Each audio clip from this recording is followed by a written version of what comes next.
പുസ്തകം ഓപദ്യാവ് ഈ ഹോസ്പിറ്റലിന്റെ ഈ മുറിയിൽ നിന്നുകൊണ്ട്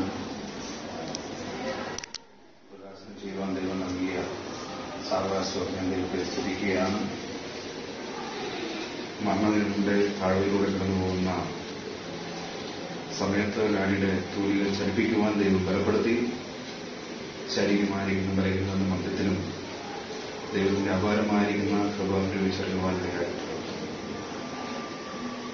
കർത്താവ് വരാൻ താമസിച്ച തുടർന്നും അനേക പുസ്തകങ്ങൾ എഴുതി ദൈവജനത്തിനത് പ്രയോജനപ്പെടുവാനും വരും കാലങ്ങളിൽ പൂർണ്ണ ആരോഗ്യത്തോടും പൂർണ്ണ ബലത്തോടും കൂടി ഈ ലോകത്തിലൊക്കെ മാറി ഭവനത്തിൽ നിന്ന് എഴുതുവാൻ ദൈവദാസനെ ബലപ്പെടുത്തുവാൻ ആത്മാർത്ഥമായി പ്രാർത്ഥിക്കുകയും അതോടൊപ്പം തന്നെ ദൈവമുമ്പാകെ അപേക്ഷ കഴിയുകയും ചെയ്തുകൊണ്ട് ഈ പുസ്തകം ഡാഡിയുടെ മൂത്ത മകൻ സുവിശേഷൻ ജെയിംസൺ തോമസിന് കൈമാറി ഞാൻ പ്രകാശനം ചെയ്തു.